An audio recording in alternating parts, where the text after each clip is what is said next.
соңғы кезде сәл сырқаттанып тұрды деп естідік. Қазір денсаулығыңыз қалай аға? Енді тәуба бір аунап тұрдық. Алматының әлгі совет министр дейді, соның больницасы бар. Сонда ақындар, жазушылар, үлкендер, қасқылар, марғылар жиналып, айналып әңгімелесіп жүреді. Сонда бір жазушы келіп түскен екен. Екінші бар жазушы сұрайды, қалай, қай жерің? Ана жерім, мына жерім деп айтады. Сен қоя тұршы деп өзі қылып, менің мына жерім деп. Соны не керек, екеуі ауру салыстырып, қызыл кеңірдек болып дауласып кетті. Сонда ыза болған біреу айтады дейді, сенің ауруыңды менің ауруым әкесін танытып жүреді деп айтқан екен дейді. Сол сияқты геморрагический инсульт деген бір бәлеге душар болдық та, қазір жаман емес. Мен өзі рухым жығылған жоқпын. Әуелі реанимацияға түскенде айнаға бетімді қарадым, бет аузым дұрыс екен. Мен содан қорққам, аузым қисайып тұрса ертең ел не айтады деп. Сондықтан енді дәрігерлердің арқасы, дәрінің арқасы, жүнім жығылған жоқ, ауырып қалдым ғой, андаймын. Енді бір жағынан тәуба қылдым, өйткені пенсияға шығып әр уақытым келгенде Құдай тағаланың енді жетер қайрат саған, әрі қарай қыдыра берме деп айтқан естету шығар деп сөйтіп ойлап қойдым, өзім басу жасап. Ауырмаңыз аға, ауырмаңыз. Әніңізбен қайта қауыштыңыз ба? Әнімізді айтып жүрміз, дауыс орында, былайша айтқанда қолым келмеп еді, қолымда қазір келіп жүр. Сабақ беріп жүрмін, Қазақ ұлттық өнер университетінде әншілер дайындап жатырмыз.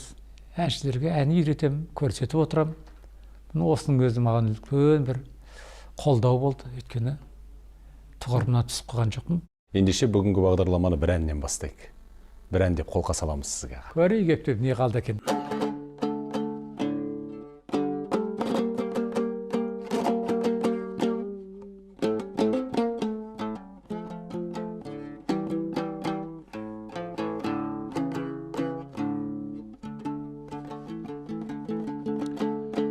Жиырма бес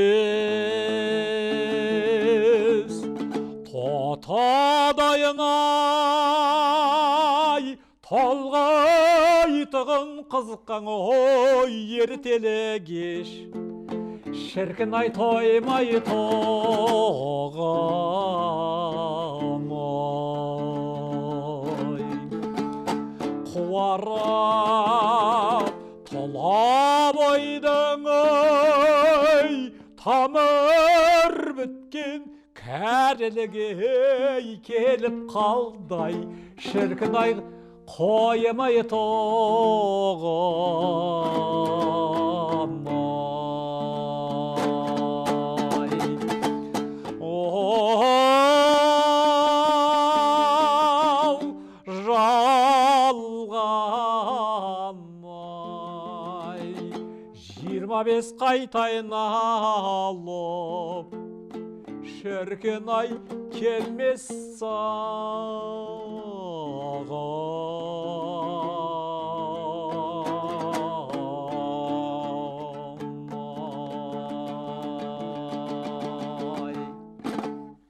Бәрекелді аға. Өткен жылы 70-ке келдіңіз. 70-ке толған адам нені көп ойлайды екен? Бұл енді жастық пен кәріліктің екі ортадағы әлгі орыстарша айтады ғой, переходной возраст деген сияқты.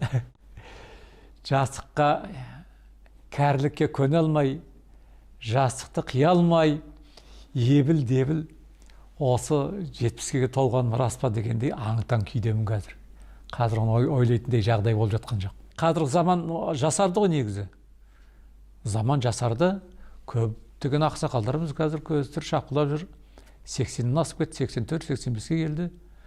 Жұмыс істеп жүр. Соған қарап, өзіңді бала сезінесің.